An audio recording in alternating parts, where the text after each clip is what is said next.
Lewandowski then, 35 goals in 29 matches, 3 assists. But look at the assist numbers, not good enough. Let's start with Don. Don, where do we start with Bayern? As it stands right now, how good are they? I think they're getting there. I think they're going through the gears. Obviously, in the last 8 of the cup competition, Leipzig have gone, Dortmund have gone, so they are favourites for that, probably alongside Leverkusen and Eintracht. But at this stage of the season, you always feel as though even Bayern could be sitting in 4th or 5th position in the Bundesliga, and then something happens to them over the Christmas period, and they get all the games out of the way, and they inch the way to the top. And now they're sitting top of the Bundesliga. You probably expect them to go on now and win another title. Defensively, though, you always feel with Bayern that there's this vulnerability, Don. Yeah, well, I think that's been Bayern's way probably over the last 2 or 3 years. They've never looked as solid and as strong as they have done probably 5 or 6 years ago. They look really invincible. So it's going to be a little bit of time, whoever comes in. I mean, the major rumours are that Thomas Tuchel might be back in charge in the summer.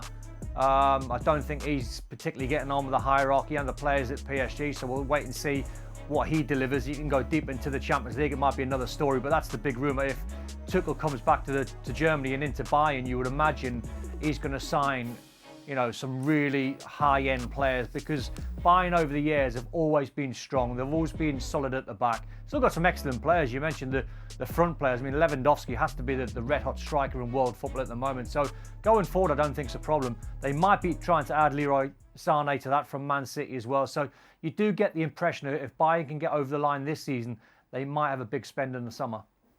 Bayern, of course, got Chelsea next in the Champions League. Don, can they go all the way? What, and win the competition? I don't think they can. I think there's some teams that are better equipped. I'd certainly put Liverpool, Real Madrid, and I think PSG have got a real chance. I've said it since day one, or match day one, when they really give Real Madrid a heavy beating. I think the signing of Idrissa Gueye in midfield alongside Verratti, you know about the famous four at the top end of the pitch. So teams are going to have to outscore PSG if they're going to win the competition, but I don't think this is going to be Bayern's year. Lewandowski, Benzema, Aguero. Who are you having at the moment? Who else are we throwing there? Mbappe, maybe? What do you mean, who? As a striker? Yeah. Lewandowski, and it's not close. Yeah. Really? I was a bit confused by your question there. Yeah. Why? Because I didn't think it was much, because I just think he's head and shoulders. Yeah. Yeah, it's not close. Well, you just saw the numbers. The numbers are ridiculous, but it's the certainty with which he's finishing his opportunities. It's the fact that the ball goes into a dangerous area, and you know two things for certain. Lewandowski's going to be there, and if he's there, he's going to finish it. When you have that level of confidence by a player individually, and then from the rest of the team, knowing that he's going to be there to finish, it makes your team that much better. I think the only thing with Bayern is the one crummy comfort I would say is they're not the only team to have issues at the back in the Champions League. If we're talking Champions League, elite level football, they're not the only team that has issues at the back with the big boys. PSG are not rock solid there. Man City have more than a couple of issues at the back. Barcelona are having their issues at the back. Clearly, Liverpool have the best front three and best defence with the best centre-half in the world in Van Dijk. But whilst you've got Lewandowski in that form, if that continues, the one crummy comfort is, in knockout games, you're going to have a chance.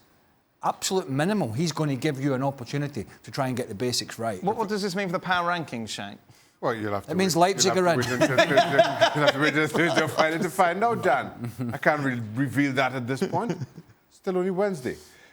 I'm with everybody here. Lucas Hernandez back in training for Bayern. Maybe that changes things. But them, like a few others, have problems at the back.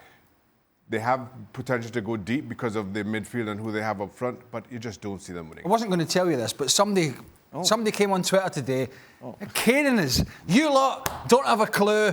None of you shouldn't be even in this job. And as for Shaka's power rankings... That's a regular occurrence. Oh, yeah, sorry. Sorry. I thought it was going to be someone saying, I really like Shaka's power rankings. People see me in the grocery store. So what you're saying is that's not news to you? Well, no, not at all.